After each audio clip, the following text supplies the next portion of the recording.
Welcome to the Montgomery High School College and Career Podcast with me, Mr. Richard Palo, College and Career Counselor.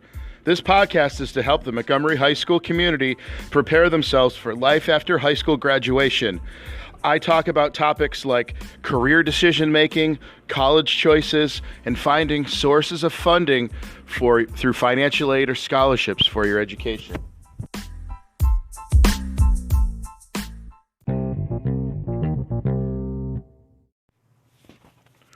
All right, welcome to episode 2, creating a scholarship application plan.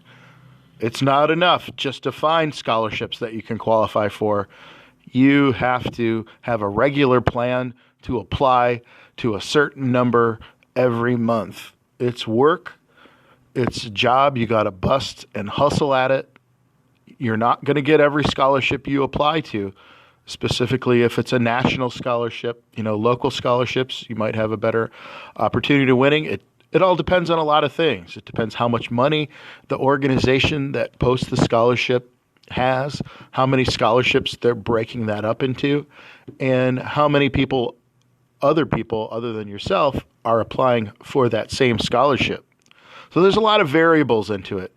But if you as a student or a parent managing a student who's going to go to college, you're going to graduate, and this is their senior year, you're going to graduate, and you're looking at college next year, scholarships can defray your cost of attendance of college greatly. At Montgomery High School, I'm teaching my juniors and my seniors how to create a scholarship application plan. It's a regular, disciplined scholarship applications throughout the year. I tell my seniors, you should be applying for 27 scholarships a year. On our website, montgomeryhighschool.com, on the college and career page, I have a list of scholarships. I have 81 scholarships listed on that document. And every month there are deadlines for every scholarship that's up there. And it also gives the dollar amount value of the scholarship and the website where you can apply electronically. I can't state that enough. For number one is locate scholarships. So if you're a Montgomery High School student, I've found 81 of them for you already. Okay, but 80, that's not enough to apply throughout the year. Another good way is on that list of 80, I have scholarship search engines. Scholarship search engines like scholarship.com, capex.com, fastweb.com, studentscholarships.org. Those are really great places, and there's tons more. Those are really great places to have scholarships sent to your inbox. For instance, in each one of those websites, you create a free account. You give your name, your address, your age, what major you're interested in studying, what's your high school grade point average, what universities are you interested in, and the search engine, scholarship search engine, will filter that for you and send scholarships that you can qualify for into your email inbox. So, that's a good way. A good way if half of the scholarships you're looking for are coming to you, that reduces the time spent searching and gives you more time applying for scholarships. And then lastly, you're going to get the best leads for scholarships from the college or university that you plan on attending in the fall after your high school graduation. So a lot of kids apply to multiple colleges, but you can only go to one. And I suggest either by email, telephone, or visiting in person, if you can, visiting the scholarship office of the school you're going to attend in the fall semester after your high school graduation. Create a relationship with those people, because once you're a college student, they'll be able to find you college scholarships for college students, because once you start college, you're no longer a high school student. You're a college freshman, and then you can search for college scholarships. And the scholarship office of your school will help you do that. I can't stress that enough. But the scholarship people, they're going to give you a list of internal and external scholarships that you can apply for. Sometimes your freshman application will enroll you in internal scholarships, but there are a lot of external scholarships. These are organizations that have affiliations or do business with the college or university that offer a scholarship for students.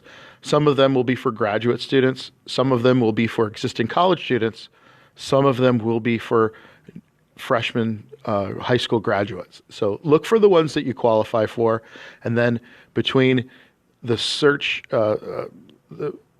your pool of scholarships will be coming from the 81 scholarships that I'm giving you from MontgomeryHighSchool.com, your scholarship search engine scholarships that come to your inbox, and the list of external and internal scholarships from your scholarship office.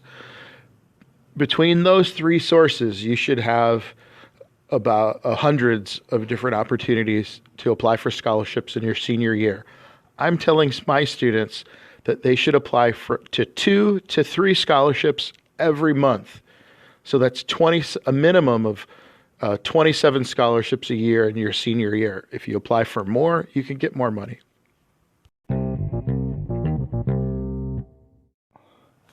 And then lastly, the kids tell me, Mr. Palo, do I have to write 27 different college application or essays for college applications? And the answer is no. I mean, in your senior year, the English teachers here at Montgomery have students make personal essays to prepare them for UC personal questions. And these are excellent starting points when applying for scholarships.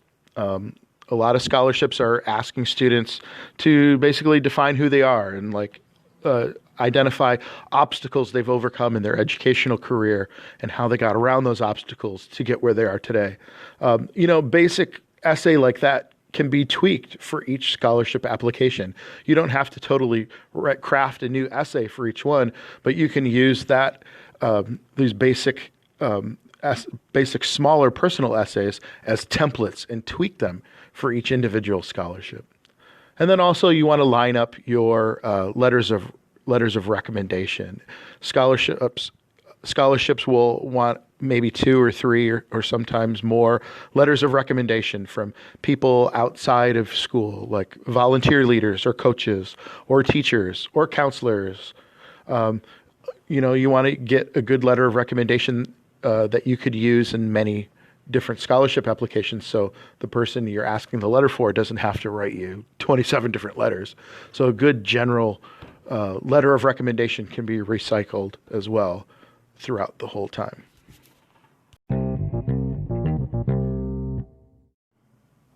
And lastly, just to be perseverant. You're not going to win every scholarship that you apply for, but you've got this consistent, methodical plan. Every month you're applying for a certain amount of scholarships, and some of them you're not going to get, but you will get some. I can't predict or tell you that if you apply to 27 scholarships that you'll get a certain number. I can't do that because it depends upon each student. It depends upon your high school grade point average. It depends upon how well you write your persuasive essays for the scholarships. A lot of variables are in play, but just working and grinding and applying for a certain number of scholarships each month, it will pay off, and you will have extra money for your school. Because if you don't apply for scholarships, you won't have any income coming in scholarships. So anything you get is just money in your bank and totally worth it at that point. So that's all today, Vikings, for the Montgomery High School College and Career Podcast. Tune in to this podcast on a regular basis to get information about career choices, college choices, and scholarship and financial aid funding sources. This is Mr. Palo signing off. Have a great day.